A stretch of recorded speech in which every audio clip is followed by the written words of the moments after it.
Biggest technology problem of 2020 for the legal industry with Tom Lambotte, episode 134. Are you ready to make your law firm a profit-generating machine that will free up your time and skyrocket your impact? With more than 2 decades of business growth experience and having proven that you can be successful while prioritizing your family and your impact, introducing the Profit with Law podcast. I am your host, the creator of the firm differentiator 10x effect, Moshe Amsel.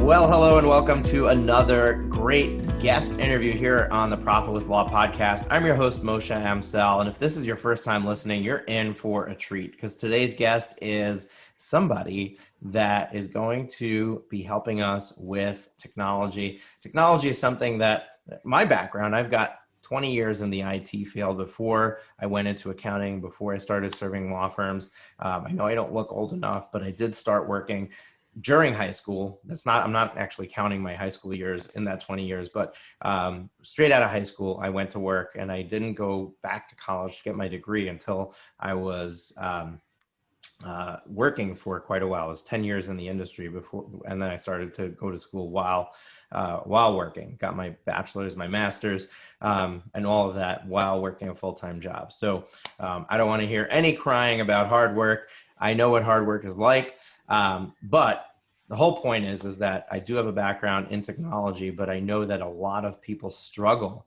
with technology, and that's why I'm really excited about my guest today.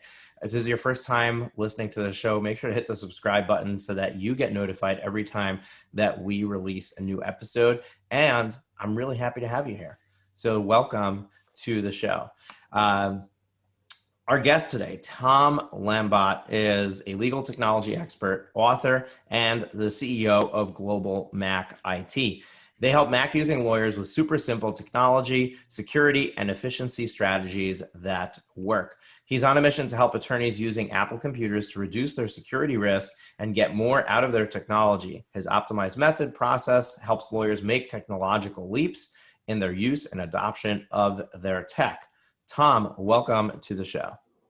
Hello, thanks for having me.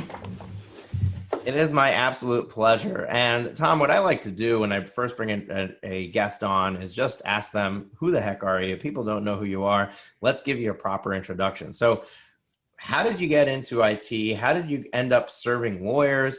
Why Apple? Give us the broad strokes of how your journey into this field.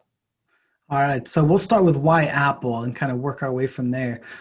In college, I worked for Cutco Cutlery, also known as Vector Marketing. And while I was running an office during the summer, I had a compact laptop because I couldn't afford a Mac laptop when I went to college. And in the middle of training one day, my compact laptop died. Boom, turned into a brick. I was making some money and I invested in a 12-inch MacBook Pro or PowerBook, 12-inch PowerBook G4, and I saw the light and I was like, wow, this thing just works. And I was blown away by the simplicity, how easy it was to use. I was like, wow, I can just focus on what I want to do instead of trying to get the damn thing to work. Is always the statement that kind of stuck in my head. I remember setting up my first printer by taking the USB cord and plugging it in. And I was done, as opposed to on the compact, downloading drivers and CDs and all that stuff. So the simplicity hooked me. And then from there, it just became a little side passion. I've always loved technology and figuring out everything I can do. So, this was in 2003. I was using my Motorola Bluetooth phone to control my laptop in the middle of training and, fun, geeky things like that. Then I started teaching my friends, how to use their Macs. I started converting friends and family over to Macs. And then in 2006, I was starting something new and I was like, hey, I love business. I love Apple. Let's put them together. And that's how I started. So I started doing Apple consulting, just making house calls. And then over the years, in terms of how I started working with attorneys, it was really by accident. I got a few lawyer clients who used Macs and needed help. And I was like, hey, no one knows how to help them. They don't mind paying the fees because they value time, they value money. And I was like, why don't I just start really focusing and figuring out what they need and going there. So that's really, I fell into the niche by accident and just kind of expanded. And, I'm now 14 years in serving lawyers who use Macs. And so I've gotten really good and really developed a deep understanding of what are their needs, what are their pain points, and so forth. That's awesome. And like you, I started serving lawyers by accident as well. So I started my accounting firm working a full-time job, started my firm at the same time. And I was still working in IT when I hung up my shingle, so to speak, with my accounting practice. And I first went after the online market. So people who are, stay-at-home workers working online, probably also holding a job while they're building their business. And I went after that market because I felt like they would have no qualms with meeting virtually. They would have no problem with meeting evenings. Daytime hours were not a mandate for them. And it was a great place to start, but it wasn't the right clientele for me. And kind of like what you said, I mean, I hate to admit this to the attorneys listening to this, but attorneys are willing to pay to get the service that they need. There's a lot of other industries where it's much more difficult to charge what you're worth. And I'm not saying it's easy to charge what you're worth to attorneys, but professional to professional, there's a better understanding of the fee structure than if, I'm going to an online person who's selling a $27 product online and, I'm charging them $6,000 for my services. It's a very big disconnect from where their world is. And it becomes very difficult to make that sale. So I didn't go after the attorney market because it was easy money. That it's certainly not easy money. Attorneys, you guys know, you're not, many of you, maybe not so easy to deal with, or, you have a lot of issues that you need help with. But I associated myself with the Profit First organization. I became a Profit First professional and got a lead through them to serve a law firm. And that law firm introduced me to another. Before I knew it, I had 5 law firms I was working with that all were using a coaching organization to help them grow their firm, but had no idea what was going on with their finances. All they knew is that they never had enough money for payroll, and they were constantly moving personal funds in and out of the business to make things happen. And that opened my eyes to the fact that, hey, there's an opportunity here to help a group of people, a subset of the population that could probably afford to pay for the fix, and it would be life-changing for them to resolve this issue for them. So Profit with Law was born, and here we are. So very similar to your trajectory. I'm an outsider to the legal industry per se, right? But now I'm serving lawyers, talking to lawyers, constantly in lawyers' lives. I have a pretty good idea of what's going on there. But when it comes to technology, that's your forte. So what do you think right now is the biggest pain point when it comes to technology for the small legal market? I think that there's 2 kind of primary pillars. The obvious one is cybersecurity, right? And the second one is overwhelm. And I think the overwhelm is there's so many, especially for the solo attorney, the small law firm, 10, 20, 30 users, there are so many different things they could be working on. They know they have the desire to embrace technology. I think the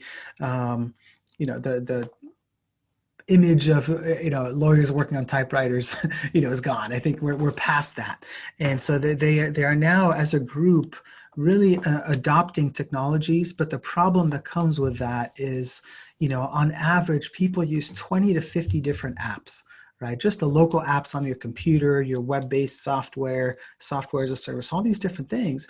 And if you consider the fact that each app probably has easily 20 to 50 features, they essentially have the choice of learning how to use 500 to 1,000 different features at any one point in time. And so when you're overwhelmed with options, the easiest action is inaction. And so you see all these attorneys that have, the way I see it, they're just sitting on so much potential. I think similar with the profit first system, it's not super complex, but it's a focusing tool. It's a method. It's like, hey, if you work through these steps, our company uses profit first as well. If you work through these steps, this will be the outcome. And it's like, you don't need to get a degree and go back to college and get an MBA. You just need a process to go through it. And so when it comes to technology, most people are too busy signing up for new things here and there. They look at a shiny toy and they go, oh, that sounds great. I'd like to have that. But the truth is they're running a practice. They're wearing all these different hats. They're serving clients. They're trying to get more clients. They have to deal with their finances. They have the HR. They've got the marketing and all these different things. And they've got to take care of their technology.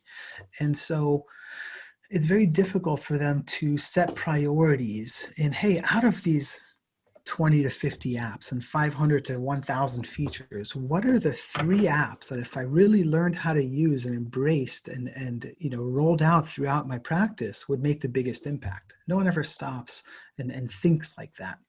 How would that parallel into the profit first system? Yeah, so I really love the comparison that you're making, where it's a honing in and focusing on a path. One of the things that I like to really hone into my coaching clients is you need to have a destination, right? You need to know where you're going, because without having a destination, there's no way to map your journey. And that's, profit first helps you identify, where your money's going. But there's one piece that's missing in that system, and that is that you need to have a direction that you're going, so that you know how to adjust, how to fix. Like if your top line revenue is where you want it, you don't want to ever change that. Then if you need to fix the problem, you're going to adjust how much you're spending. You're going to decrease how much you're spending to be able to take more money home, right? But if you're at 100,000 in revenue and you want to be at 1 million, and your expenses are too high, well, maybe you don't have to cut expenses. You just raise your revenue and all of a sudden, and keep your expenses the same. And all of a sudden you've got the solution to your problem. So how you solve the problem is often dictated by where you want to go. And having a destination in mind, I think is the ultimate fix to anything. And when it comes to feature sets with technology, like, what am I going to implement? Well, that depends on where you're going. Right? It depends on what you need. If you're not planning to grow your firm and you just want to keep the status quo, then maybe you just need to make your lives easier and with what you are already doing. But if you want to grow and you want to expand your staff and you want to be more mobile and you want to be more virtual, maybe you need other features that are, somebody else might not need. So how you decide where to focus your attention on features, I think, has a lot to do with where you're headed. Mm-hmm. Yeah, there's so many people that are stuck in old technology, especially now with the pandemic, of course. Everyone now is forced to work from home. Some are back in their offices, some are not. It's in my opinion, we're far from done. Another wave is coming. I don't want to be a doomsday prophecy, but we're not done. And there's so much productivity that's being lost. And this hit me when it first happened. I said, man, the opportunity right now is not, can you work remotely? Because everyone can work remotely, but can you do it efficiently while increasing collaboration with your team members? And again, if you're missing, it doesn't have to be complex, but if you're missing the few technologies, you're going to be working, you're going to be working with one arm essentially. And it's like, oh yeah, I'm getting work done, I'm working, but you're not working efficiently. There's so much that can be, tapped into and improved. We've brought on a handful of larger clients in the past few months, and it's kind of mind-boggling when I see some of the technology that they have in play, and I'm like, man. And so we've been doing big project, kind of one at a time. One law firm, we saved them over $6,500 per month by auditing their kind of ISP and internet bills and security solutions and things like that, while increasing, the speed, the experience, the connectivity, all these different things at the same time. So Pretty there's so mind-boggling. many, yeah, there's so many opportunities that are just completely overlooked because no one's looking. And again, same thing with you. And I can make these analogies because we're working with, Profit First consultant. Our virtual CFO is doing this and implementing it for us. And until you know where to look, you're not going to find the things you need to find. Absolutely. Yeah. If you're not paying attention, we tend to just continue to add things. And that's, technology is one of the things that causes people to need Profit First, right? Because they keep signing up for these little subscriptions. And before you know it, all adds up, like, we use Asana for project management. We use Slack for, our internal team communication. We use G Suite for our email. All of a sudden, when I hire a new staff member, I'm now paying another $100, $200 a month for all the different applications that I need to add another seat to. And all of that starts to add up. So you really need to make sure that you're maximizing the use of technology so that you're not spending on things that are just sitting there and really not in use. And often there's overlap of features that, if you combined which tools you used or used a tool differently, you could eliminate a different one. So that, that all plays into that. Now, let me ask you this. What do you think is, if you had to give like the top 5 tools in the technology tool set that practically every law firm would need, what would those be? Ooh, I got to think on my feet here. First one is some kind of platform like Slack or Microsoft Teams.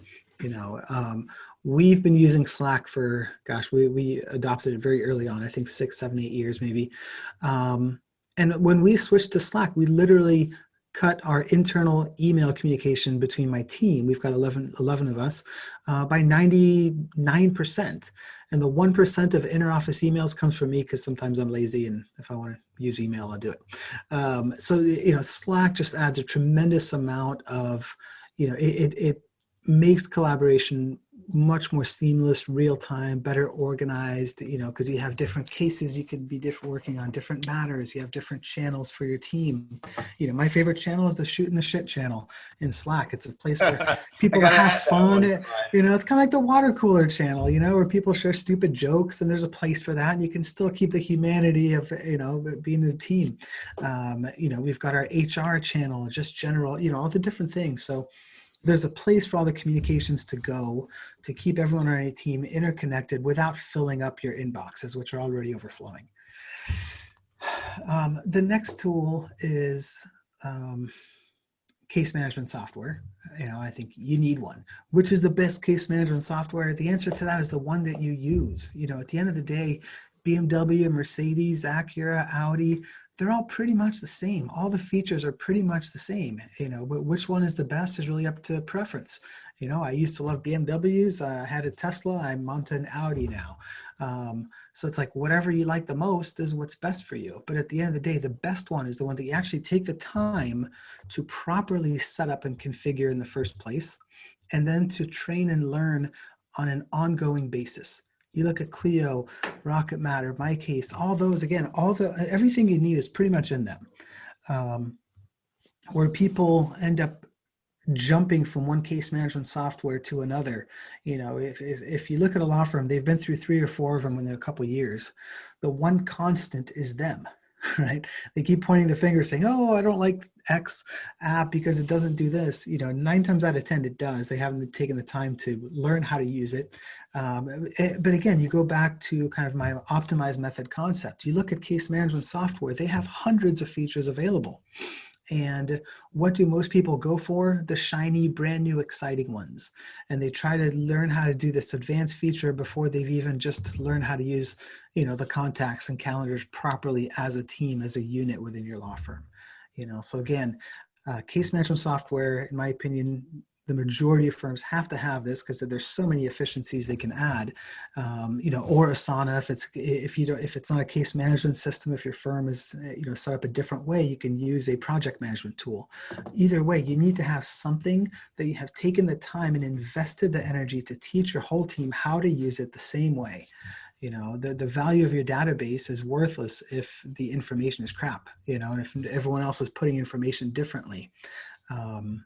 So case One management thing that software. I'm sorry to interrupt Yeah, go here. ahead. One Sorry. thing that I find when it comes to case management or practice management software is when I ask people what do you use? And then I say, okay, how do you like it? They often go straight to, well, it doesn't do X, Y, and Z. It does this poorly. I really don't like it for this reason. And what no matter what piece of software out there, there's going to be limitations. There's going to be something it doesn't do. What I would encourage you to do is to look at all the things it does well. And because when you look at all the things it does well and all the things it's helping you do, when you start evaluating the other options out there and you say, okay, do they do this well as well? You're going to find that everything has its limitations. And at the end of the day, what you need is a central place that you can manage your caseload from, make sure things are not falling through the cracks, have clear client communication, and make sure that you're billing properly. Those are the main purposes of the software. All the other benefits and ancillary features and all of that are ancillary. They're things that would be nice to have. And, maybe you're at the point where those are really important to you. But if you're not, like Tom said, just harness your, the features that you do have. So many people, we're on, we have the Law Firm Growth Incubator. It's a monthly membership where we provide ongoing support to our clients and helping them grow their firm. And we have a technology call. One of the things that that came up in the incubator is somebody asking, how do I manage tasks? How do I make sure that we're not missing things? And they're asking us to give them a piece of software to use for that. And we're like, okay, well, what practice management software are you using? Well, we're using Clio. Well, Clio has task management built into it, right? Are you using it? No, I didn't know they had that. So it's that kind of thing where it's like, okay, you have to always go back to your software you already have and say, does this do this? And can I do this in the software in some way? And can I get creative? Like, if you want to track people's unproductive time, people get creative. And in their practice management software, they create internal matter types for the different types of things you might do. So you can have a place to put your time where it could be reported on, where that might not be built into the software. So finding these workarounds and what people are doing with them, which Google's really good for that, is also another thing. Like, don't just assume, hey, that doesn't do it, therefore I'm up the creek. Yeah. Well, the problem there is the question they're asking. I actually had this book on my desk here. It's by Keith Cunningham called The Road Less Stupid. Great business book. But what it talks about here is framing the problem as a statement is always a mistake, right? Oh, I don't like it because it doesn't do this. That's a statement. You're not even looking for, can it do this? So a couple of tricks to expand the number of possible choices. Frame the problem as how might I ... so that I can ... question, right? A statement tricks your brain into thinking this situation is a fact and not a question that needs a solution. And again, like you said, you nailed it. I mean, so many people, I've had that happen literally hundreds of times over the past 14 years. I don't like this app because it can't do blank. And I go, really? Oh, and again, with, case or practice management software, what are the three most important things you need to do really, really well to get enough value out of the software? If you ask the right questions, then you're going to find the answer, right? Okay, make a list of all the possible features. If I could only work on 3 to get better at, what would those 3 features be? And if you dig and you search, and again, you get that, hyper-focused, attention. Once you go through those questions, and that's kind of what I've built in my optimized method process, then it's easy. Then you've got the roadmap. Tell you a little bit about this optimized method thing I came up with. It's a course that I created, rolled out last fall to 2 groups of lawyers and law firms. And since then, I've kind of put it on the shelf because I had some bigger projects I'm working on this year. And what I thought last quarter, I said, well, I'm not rolling this out to the public, but what if we just kind of fine-tune it internally? And so what we're doing is called Operation Optimize in my team. And we've got 10 people. We've got an 11th person starting in a couple of weeks. Well, what we're doing, but for the last 6 months of the year through Operation Optimize, we're going to implement this process. And the outcome that we want to reach by the end of the year is to free up 160 hours per month as a team. So the equivalent of one full-time employee. So That's huge. essentially, how can we, tap into the technology we already have, not signing up for new and more and bigger and better and faster, but how can we stop, you know, look at what we have right now. What are the apps that each person uses in their role? What's the app that has the biggest impact on, on their time, on profitability, on improving the client experience, and so forth? There's kind of a sequence of questions and tools that we use to get to the outcome. So we define the top apps, then for each app, the top features. And each quarter, everyone on my team needs to implement one new feature. Okay, one new feature per month. And by doing that between now and the end of the year, we believe we're going to be able to free up 160 hours per month. I mean, profit first, right? Huge. And so many Yep. people make the mistake of hiring people when everyone's max, but instead it's like, well, how efficiently are your people working? Right. How many Are things are they they really doing? maxed, right? Yeah, are they maxed? Are they just being really busy and doing things in stupid ways that take a long time?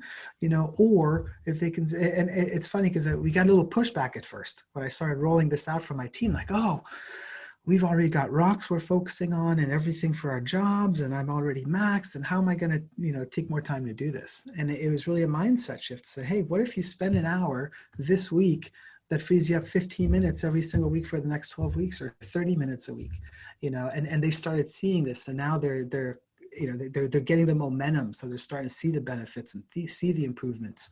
I'm doing it myself, so I'm a student as well as a teacher, which is really insightful for me as well. um, but again, it's focus, taking the time to ask the right questions. Yeah, we keep drawing the parallels to profit first. The profit first theory is based on Parkinson's law. So Parkinson's law dictates that when you have a finite resource, your consumption demand is going to increase to the resource available to you. The perfect example is a tube of toothpaste, right?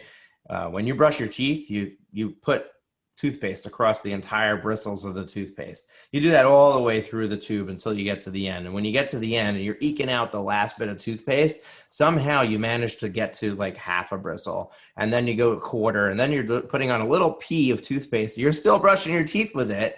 Rather than going to the next one, you're managing to get more out of that resource. Imagine if you were brushing your teeth with a little pea each time, how much longer that tube of toothpaste would have lasted for you, right? So Parkinson's law is used in time management, but it's also really good for money management. So when it comes to time management, if you have 40 hours in the work week, or if you have 8 hours in the day, you're going to find a way to be busy for 8 hours. But if you cut your hours down to 4 hours, you're still going to get what you need to get done in those 4 hours, because you're going to figure out how to make it work within the resource that you have. Now, there is a point where you just don't have enough time and you literally just can't get it done. But when it comes to your staff, chances are that they're busy because the time is there. And I'm a big proponent of actually the other side of it. So as a leader and an employer, the question is, am I paying somebody to give me 40 hours a week, or am I paying somebody to get a certain job done? Mm-hmm. And I'm in the camp, I'm paying somebody to get a certain job done. Now, in the legal field, especially if you're doing hourly billing, you can't look at it that way, right? It's because the billable hour is directly tied to, their worth in the company. But when I'm dealing with somebody who's doing all of our graphics for us, or I'm dealing with somebody who's doing our social media marketing, I don't care how many hours they work. All I care about is that our number of followers go up, that our engagement goes up, that the posts that need to go out are going out, that our communication with our community is there, and our engagement with our community is there. So if they're meeting those objectives, if I've got clear objectives for them, they can work 10 hours a week and they could be a full-time employee, and I don't care. Mm-hmm. Because they are really good at what they do. They're being efficient with their time. So I think that I don't know that we need to go there. I think that there's different ways of looking at it, but I do think that we need to look at time differently, in that it's a finite resource that we have. And we have to assume we're never maximizing it properly. We're just maximizing it because it's there. And once you look at it that way, you can then start to say, okay, what else can I squeeze into that time? Or how can I reduce the amount of time in order to make sure I'm squeezing the productivity into a tighter time frame? Definitely. There's so, I remember reading years ago that legal services was the third or fourth most profitable industry. And it's a blessing and a curse, in my opinion, because what that means to me is you can run a horribly inefficient law firm and still make a profit. So that gives you the opportunity to choose to be lazy and not stretch yourself, right? But if you actually start looking at systems and putting in systems and processes and really making sure everyone knows how to use the technology in your law firm, and I have so many inefficient examples I could use, right, where they changed this and they freed up so much time. But there's just so much to tap into. You can easily get 5, 10, 15, 20% more, productivity out of your existing team by investing in learning how to leverage technology, and Yeah, absolutely. what you talk about getting a job done, that can't be done until they have clear systems and processes. I believe it's fuzzy, but I think I see the traction book behind you there That's correct. on Profit the first shelf. traction. Nice. I got my stack of all the EOS books here as well. Mm-hmm. I'm actually starting a little side business related to EOS. I'm building an EOS community along with my EOS implementer. But using traction or something like that, again, now you can make it clear, hey, this is the job that needs to be done, right? These are the metrics. These are your scorecard items. This is your rock. If you get this rock done this quarter, it's going to move things, forward in a huge way. And the more you set a clear line, I know we're going on a little tangent here, but the more every individual on your team has a clear line of, hey, this is what I'm supposed to do. This is what it looks like when it's done well. And if I get that job done, I can be done. Right. So again, if, my employees work 40-hour weeks, but we don't ever sit there and count the hours or look at it. Are you getting the job done? Are you hitting your metrics? Are you doing good quality work? And if they are, I could care less when, if they wrap up early or, it's not about the number of hours. It's the, quality versus quantity thing. Absolutely. So we're, as you said, we went on a tangent, which is fine. I love tangents. It takes us to places that we need to go. But we were listing your top software, and we so far have covered 2, I believe. And I got 3 more to give. Yeah, so I don't know that we're going to hold you to 5, but let's move on to the next one. I do want to circle back to security, and I don't know if that's one of your 5, but I do want to circle back to that conversation because earlier you said there's 2 pillars, and we kind of went down one pillar and haven't gone to the other one. So I want to go back to that as well. So software number 3. So software number 3, I'm never a fan of like, what are the 5 things everyone should have? Because my answer always begins with, it depends, right? It depends on their needs. It depends on their stage. It depends where they are. But regardless, what are some of them that they should all have? Okay, well, I'm going to make this easy for you. Then I'm going to lead you with some questions. One of the most inefficient places that somebody can be is in their email inbox. Oh, yeah. Do you have a solution for that? I do. Just like anything, it's you need to have a process. It doesn't have to be complex, but it's the way I do it. So I pretty much keep an empty inbox, as much as I can. Let me take a peek, and I'll be candid here. Right now, I've got 4 emails in my inbox right now, and I have 13 emails in my action inbox. So my simple system. I'm spoiled now. I have a full-time executive assistant, so she helps manage this for me, which makes it a lot easier. But even before, I've been using this system for years. So I have your standard inbox. I use a folder called Action. I have a folder called Read Later. And so everything goes into one of 3 places. It's either, if you can act on it right now, it takes a minute, do it then. Most of the time when I'm in my inbox, my outcome is to empty the inbox. So if it's something I need to take action on or reply, I just drag and drop it into the action folder. If it's something to read later, like a newsletter or an update, but there's no follow-up action, I drop it into the read later folder. And if it doesn't go into one of those 2 places, it goes in the trash.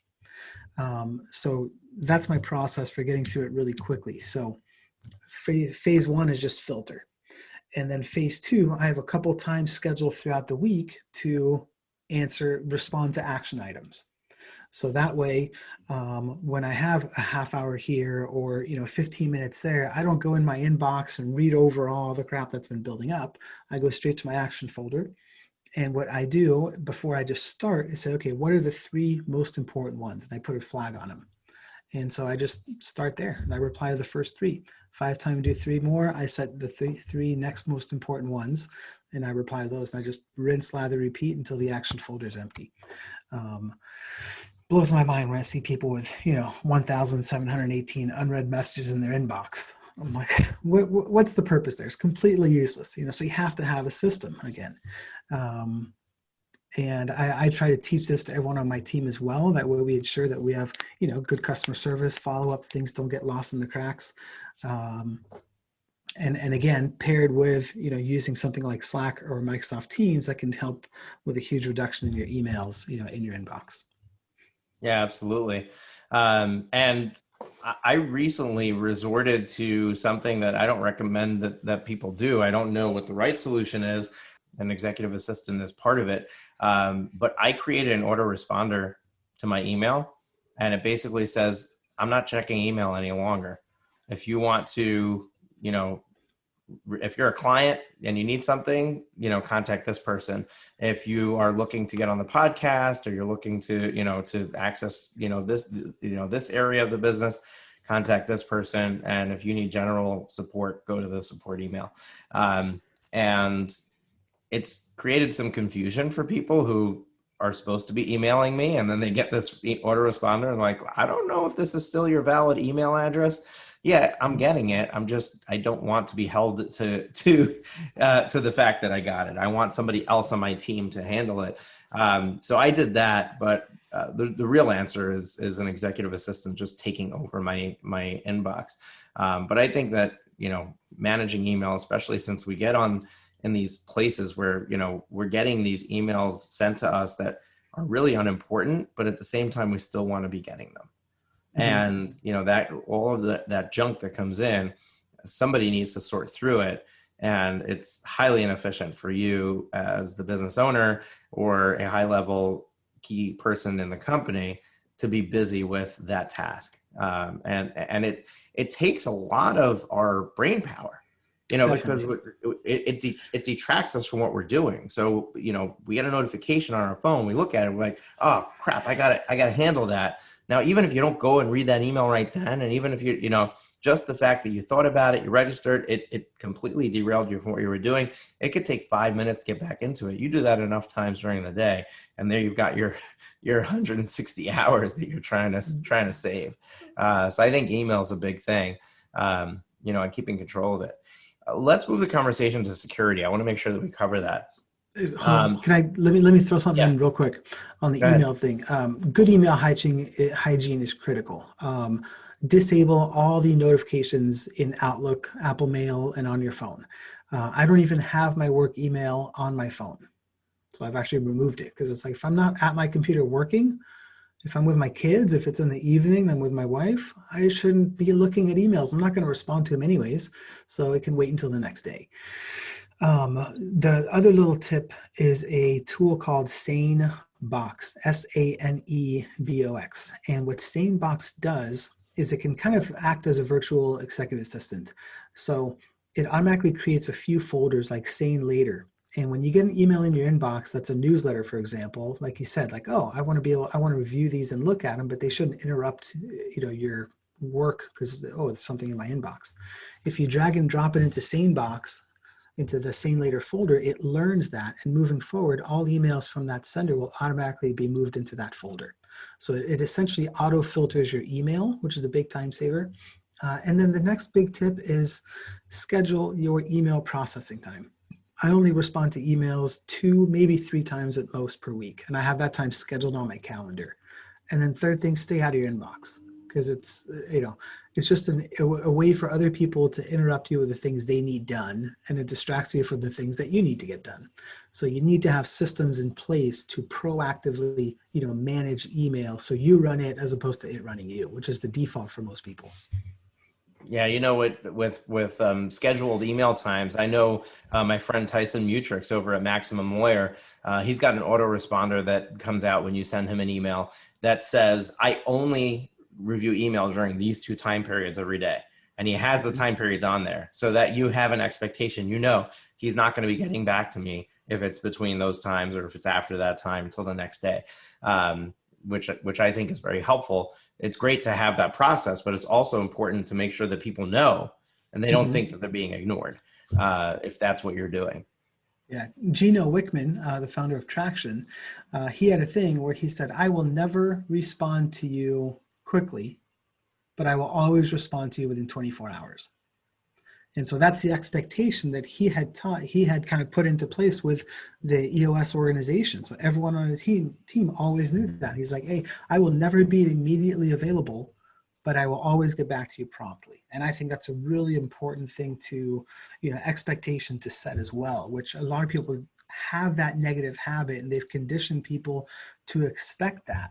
Right. So if someone emails you and they don't get a reply within 12 minutes, they might shoot you a text and say, hey, did you get my email? Right. And that's because you've set negative, expectations. So you got to break those. So again, we could do a whole training on email management. Absolutely. But like anything else, you can draw parallels from that to other places of the business. And like you said at the beginning, it all boils down to having a system, having a process, and executing on it. And if there are gaps in it, that'll be discovered when you're using the system and the process. For example, I started to do auto filtering. So when an email comes in from a specific person, it automatically goes into that folder. Well, I found that the gap in the process was if I'm not actively checking those folders, I could miss an important email, Yeah. which still tends to happen. Which is part of what created that autoresponder I have on now. But I haven't found the perfect solution, but I like SaneBox. Sounds really cool. I'm going to check that out as well. Let's move to the security conversation because we're going to have to wrap up soon. Yeah. And it was interesting that you chose security as a pillar, one of 2 pillars. And what's interesting to me is from a technology perspective, I understand why security is so important. From understanding the legal industry, I understand why security is so important. But from conversations with my clients, I'm not seeing that conversation come up as much as you're making it sound. So my first question is, what are we talking about when it comes to security? What are the risks for law firms to think about? And why isn't it being discussed as much as it should if this is one of the core pillars of technology focus that law firms should have? From my experience, the majority of solo and small firms believe that it's not going to happen to them. So I think that's kind of part one of the issue. I focus on Mac users. So in my opinion, it's even worse because Mac using lawyers believe that they don't have to do anything because they're using Macs. It's the equivalent of, I drive a Volvo, so I don't need to wear my seatbelt. It's like, no, that's stupid. You still have to wear your seatbelt. The threat vector has changed, right? 10 years ago, viruses was what you had to be really worried about. That was the number one threat. That is no longer the case. That's far down the list. The threat vector now is having a data breach, which can happen, by your fault or by not your fault in any way, shape, or form. And what that means is, the most common is phishing, which, as everyone knows, they keep getting better and better and better. I mean, they are hard to tell now. If you're not really focused and looking at the email and you click on the link, you could give up your credentials just like that. And that's phishing with a PH, by the way. Yes, phishing with a PH, where you get an email and says, it's from Apple and say, hey, we need to verify your identity to process your order, something like that. You click on it, you put in your credentials, boom, before you know it. Most of the time you don't know it. And now cyber criminals have your email, they have your password. When they log into your email account, they don't go in and shoot Viagra offers to everyone in your address book like they did in the old days. What they do now is they'll sit there and they'll read your email, they'll read your sent emails, they'll see what's going on. And then on the day that you're expecting to transfer some money for a case that was won, they'll shoot the email to you, from your assistant, say, hey, here's the routing number, go ahead and transfer the money. And if you don't have a process to verify that routing number, boom, the money's gone. Your bank does not cover you. And this isn't just some scary shit that I'm making up. We have this happen multiple times per year, where one of our clients will have this happen, and that's just, security software can help reduce that tremendously, but it can never recover 100%. I read of a firm up in Sacramento that someone got access to their MyCase password, logged into MyCase, and accessed all the client data.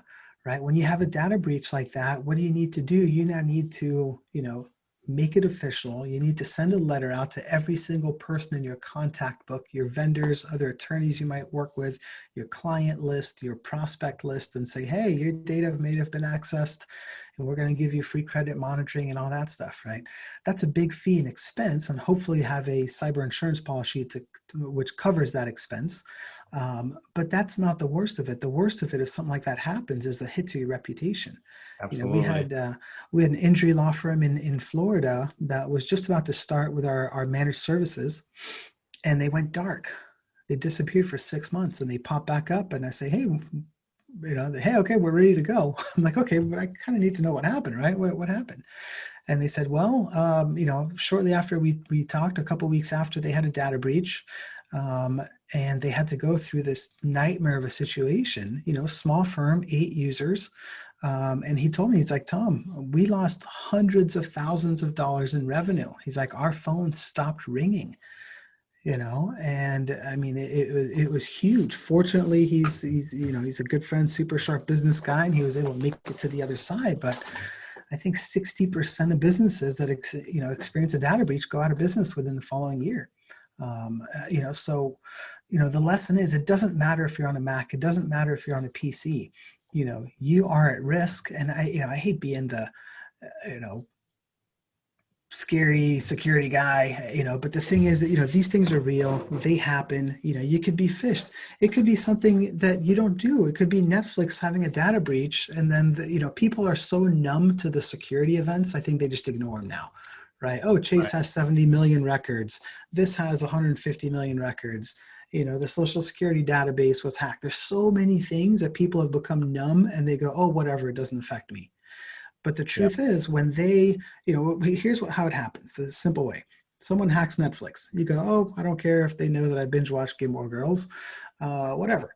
But the problem is, they take that list. The criminals make money by selling it on the dark market. People buy it. They say, yeah, I'll buy 10 million records and their passwords. And then they have, AI bots that will go and try every single email and password to log into your email account, your Dropbox, your Box, your Clio, your MyCase, until the door is unlocked. Once that happens, that's when they can screw you. They can do all kinds of different damage, And again, this is not through a virus that you get on your Mac. So just because you use Mac doesn't mean you're safe. So if I've scared the pants off everyone, hopefully I got your attention. I don't like putting on that hat, but it has to be put on. Right. I want to add a couple of things from my own perspective and opinion.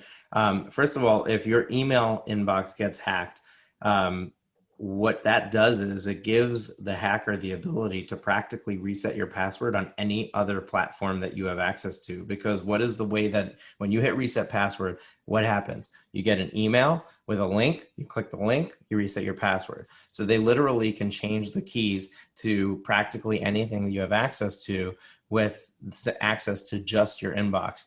And I heard a podcast episode with a fairly large influencer who went through this. And basically, every time that they went and they tried to fix the problem and they changed the password of their email, all of a sudden it was changed back. Like they got locked out of their own email account. The hackers had changed the secondary email where you can, send the emergency, forgot Yeah. password reset to.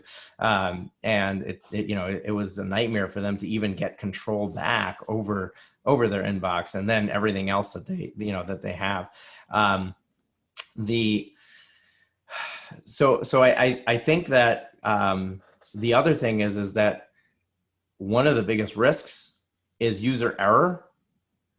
Absolutely. And lack of user knowledge or user training. And I Definitely. think that so much of the solution stems from the beginning, which is just knowing what the risk is and knowing how to behave differently to avoid that risk. And I think that the best use of our time for the next 5 minutes would be to talk about what are some of the things that we could do to to address this risk and start to make a dent in our security profile. Yeah. So again, the people get numb, right? Because they hear it so much.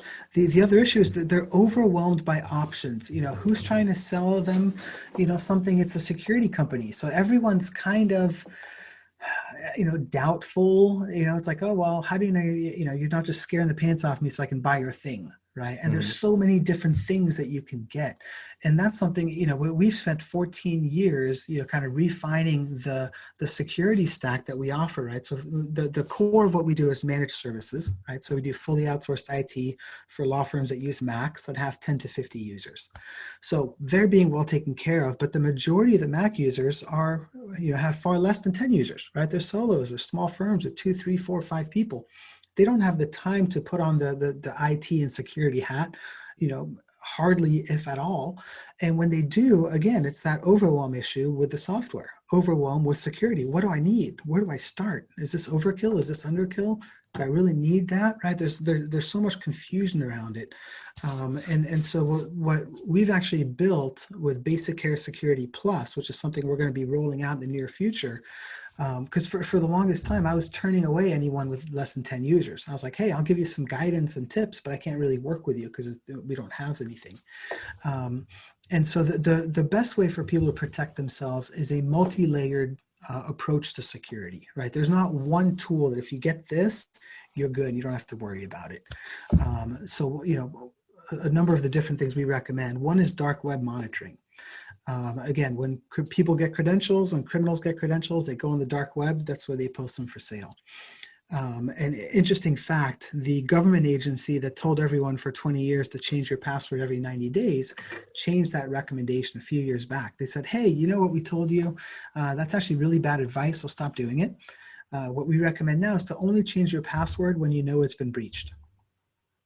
Okay, so how do you know when it's been breached? And so that's where dark web monitoring comes in. So it continually scans, and if any hits for emails on your domain come up, then you can be told about it. It tells you what password's out there, and then you can see if that's in use and change it. The next thing is having some kind of phishing simulations that you can do to yourself and to your team. Right. So among all the phishing ones, we're going to send some phishing tests. And then if someone on your team clicks on it and puts in their password, there's a report so we can educate you. And, that accompanies having some good cybersecurity training. Everyone should go through that. Again, you're the owner of the firm. Typically, you're more tech savvy than most of the people in your firm, although not always. So you assume that everyone else on your team knows how to spot a phishing email. But that's a false and a dangerous assumption to make. So getting some kind of cybersecurity training, testing, and reporting solution, ongoing education, security policies, everyone should have these in place. What I found, 90% plus of small firms do not have any kind of security policy in place. Mobile device management policies, incident response policies, those kind of things. And then lastly, you need to get a cyber insurance policy. You need to get that insurance. Again, just like any kind of insurance, it's you just need it in case something happens. It's peace of mind. They're fairly inexpensive. And then, the last couple, three other things we recommend. Cisco Umbrella is a DNS kind of filtering tool. So even if someone clicks on a phishing email and they don't spot that one, it'll block the domain, it'll block the URL, it'll protect the user from going to that site. And then last two is some kind of third-party backup for your email contacts and calendars. Because the majority of data loss is accidental, right? Oops, I accidentally deleted that folder. I didn't mean to. How can I hit undo, right? So having a third-party backup for your email contacts and calendars, and then using a password management tool like MyGlue or 1Password or LastPass. There's a lot of different ones. But having one, instead of storing all your passwords in an Excel sheet or a Post-it note on your monitor, we've all seen and heard the bad things. So sorry to run through it. I know our time is short. Yeah, no, that's kind of the core. That's the core we recommend. Yeah, we're out of time. I have a hard stop, which is why we're kind of like rushing through this bit. I'm just going to add my own 2 cents. I use LastPass.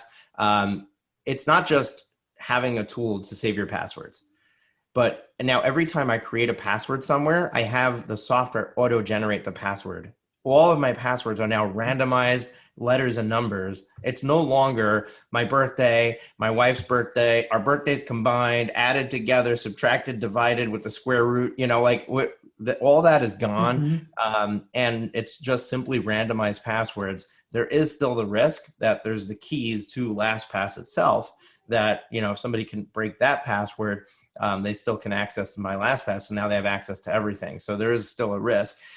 The other thing is two-factor authentication. More and more tools are allowing us to turn on two-factor authentication.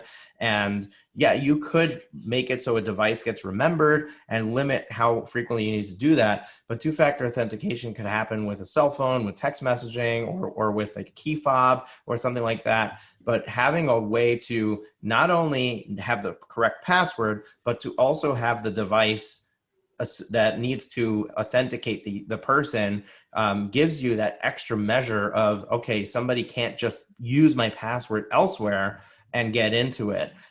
It could be annoying, but at the same time, it is a huge boost to your security because it's not just the password. So that's something that you should look into, especially for your email, your bank accounts, stuff like that. We're completely out of time.